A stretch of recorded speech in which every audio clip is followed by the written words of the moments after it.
माफियाओं को मिट्टी में मिलाने वाले स्पेशलिस्ट उत्तर प्रदेश के सीएम योगी आदित्यनाथ ने वक्फ बोर्ड को भू माफिया बता दिया है और सीधे तौर पर यह कह दिया है कि एक एक इंच वापस लेंगे। अब आप खुद ही सोच लीजिए कि जिस वक्फ बोर्ड को हम पहले दिन से माफिया कहते आए हैं, अब उस वक्फ बोर्ड का क्या होने वाला है। क्या शुरू हो गई है अब वक्फ बोर्ड की उल्टी गिनती? आज हम आपको इस खबर की पूरी डिटेल देंगे कि आखिर वक्फ को खुद सीएम योगी आदित्यनाथ ने माफिया क्यों कहा है और आखिर योगी की चेतावनी ने के मायने क्या है, सब आपको बताएंगे। लेकिन उससे पहले आयोन भारत को सब्सक्राइब कर लीजिए। स्वागत है आपका, मेरा नाम तान्या अधिकारी है।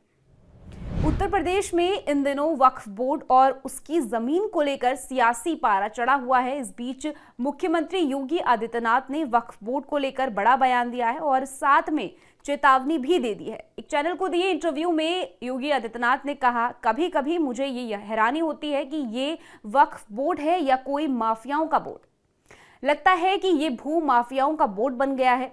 उन्होंने साफ तौर पर कहा कि एक एक इंच वापस लेंगे। हमने उत्तर प्रदेश वक्फ अधिनियम में संशोधन किया है। पूरे 1943 से लेकर अभी तक के एक एक राजस्व के अभिलेख की जांच कर रहे हैं।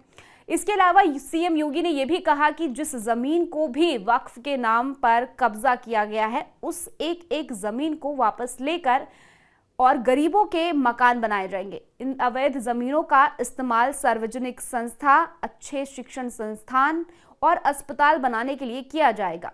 महाकुंभ की जमीन पर अपना दावा ठोकने वालों को योगी ने चेतावनी देते हुए कहा कि कुंभ में ये दावेदारी करने वाले लोग अपनी खाल बचा ले तो उनकी गनीमत होगी।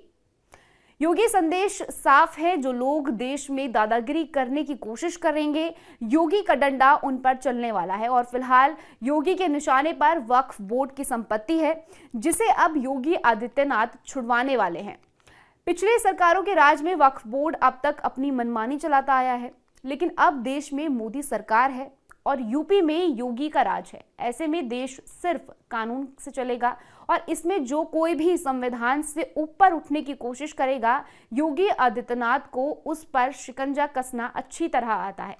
वक्फ बोर्ड ये जान ले कि जिनको जो श्री पिछले साल सरकार ने उनको दिया था, जितनी अनगिनत शक्तियां, जितनी छूट उनको पिछली सरकारों में मिली थी, उन पर शिकंजा कसने वाले हैं योगी।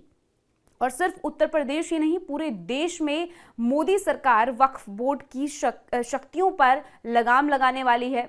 असल में वक्फ बोर्ड पिछले कुछ सालों से अपनी मनमर्जी करता रहा है। अपनी वोट बैंक को बनाने के लिए पिछली सरकारों ने मुस्लिम समुदाय को खुश करने के लिए वक्फ बोर्ड को अंधाधुंध शक्तियां दी, जिसके बाद वक्फ आसानी से किसी भी जमीन पर अपना दावा कर देता है। जिसकी जमीन पर वो दावा करता है, उसके पास कोई अधिकार नहीं होता है कि वो उस जमीन को वापस ले ले। इसलिए ये जरूरी है कि वक्फ बोर्ड की शक्तियां छीनी जाए, ताकि देश में जो भू माफिया बन चुका वक्फ बोर्ड की दादागिरी खत्म हो। पूरी खबर को लेकर आपकी क्या कुछ राय है, कमेंट सेक्शन में जरूर बताइएगा। बाकी देश और दुनिया की ऐसी खबरों के लिए आप देखते रहिए आयोन भारत।